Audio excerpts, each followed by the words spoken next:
1994, a contest was held for kids to name a Goosebumps story, and the winner of that contest was Jim Smiley, haha, funny name, and his title was Slime Doesn't Pay, which is infamous with Goosebumps now because the contest, I don't know if it did or didn't, but apparently stated that it would get adapted into a story, and it would have been likely in the middle of the original Goosebumps series, but never happened. But we did get a book titled Slime Doesn't Pay. And I'm here to kind of talk about today, because I'm not doing full review for a book that isn't Goosebumps, but I wanted to bring it up, because it's a Goosebumps story, technically. Hello everybody, my name is Goosebumps for Dummies, and today I'm going to be talking about the infamous Slime Doesn't Pay. And I say infamous because it's not exactly a well-liked one, so we're going to see how I kind of land on it today. But Slime Doesn't Pay is just an infamous title for the sake of the fact that it was supposed to be a Goosebumps story, and it just never got adapted from its initial title. And there's many theories about, like, how it could have been Monster Wood 2 or 3, how maybe the contest didn't exactly state it was going to adapt these, actual books.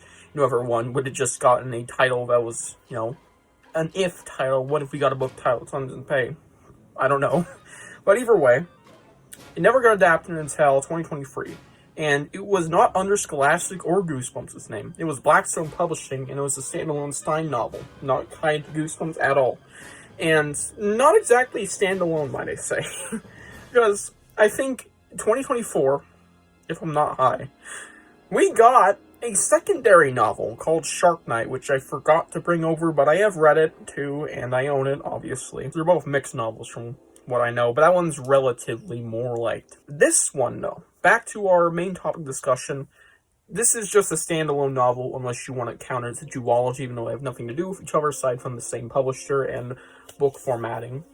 And actually, I believe, same artist between both of them, because yes, these have art, which I'll show a little bit of. Now let's talk about the actual contents of the book. Starting off with, there's pictures. Yeah, this is actually the first page in the book, and it shows a trampoline park. Trampoline park's pretty fun, in my opinion. There's also other art pieces which vary a lot. You have stuff like this, and none of it's spoiler. I'll tell you right now, not a lot of them spoil. And then you have some of your symbols of pizza. So, the art varies a lot, and it is just about on every other page. It's very, very, frequently in this book. It's barely sporadic. So, yeah, about every chapter is like 2 art pieces. I'll say a Shark Night, I believe, had a lot more.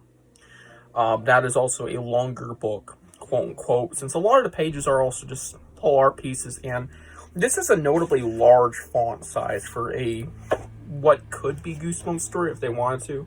Look at this. Right? That's easy as shit. This was an easy read when I got to it last year, I believe in November.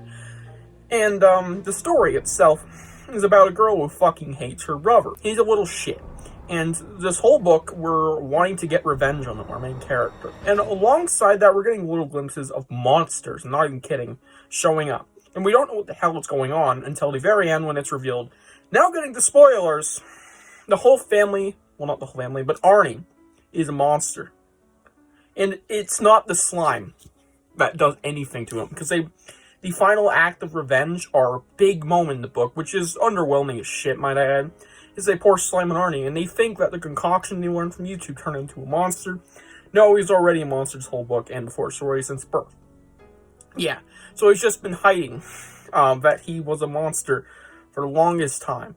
And it's kind of a piece of shit ending and revelation. And let's just say, this book's awful.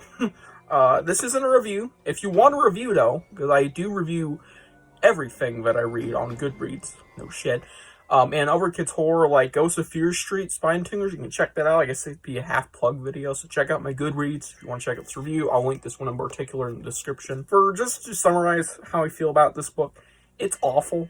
It's dead-ass, one of the most abhorrent piles of shit in the kids' horror franchise, or not franchise, genre. It's really bad.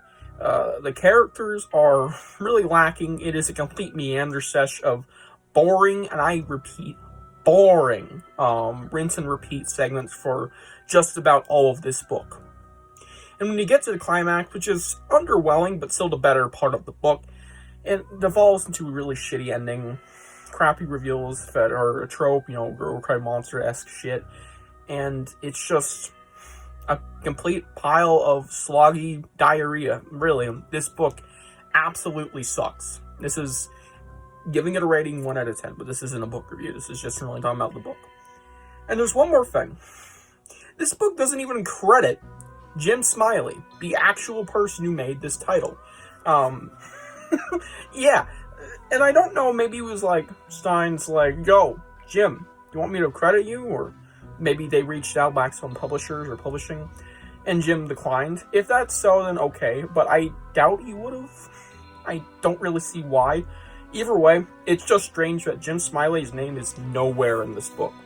At least from memory. If someone can point it out, maybe he's referenced, like Jacobus and Matty Gonzalez Haunted Mass novelization, graphic novel, fuck. If there's something like that in here, maybe in the art, maybe in the text, like the character who shows up like, yo, I'm Jim, I eat cheeses, or something like that, then tell me. But either way, I've not seen shit. And it's nowhere in any of these pages. In fact, it actually commends someone else. It says, to Dylan and Mia. None of those are Jim Smiley, clearly. So yeah, just a little strange. And yeah, that's all I have to say. Slime Doesn't Pay. It's a book that exists in a weird Goosebumps mystery that had been going on for so long. And I'm glad we finally got a resolution. Stine made the book finally. And even though it's terrible, I can gladly say it happened. But I will say this, please, Stine, especially in the Blackstone Publisher series, if this is a series, there will be a third one, don't touch any of the other unused titles. Whether it be a contest title like, Dead Dogs Don't Fetch, or one of your titles that you want to use, 43 Freakout Street, because let me tell you, Shark Night isn't much better. It's pretty bad, too. Yeah, that's a pretty bad book. But yeah, both Blackstone Publishers books are bad, but this one in particular, this one sucks. So yeah, hope you guys enjoyed this video, and tell me what you think about Slime Doesn't Pay below, and if you have any info about the mystery or anything that you want to share, let me know down below. See you guys in the next one. Bye.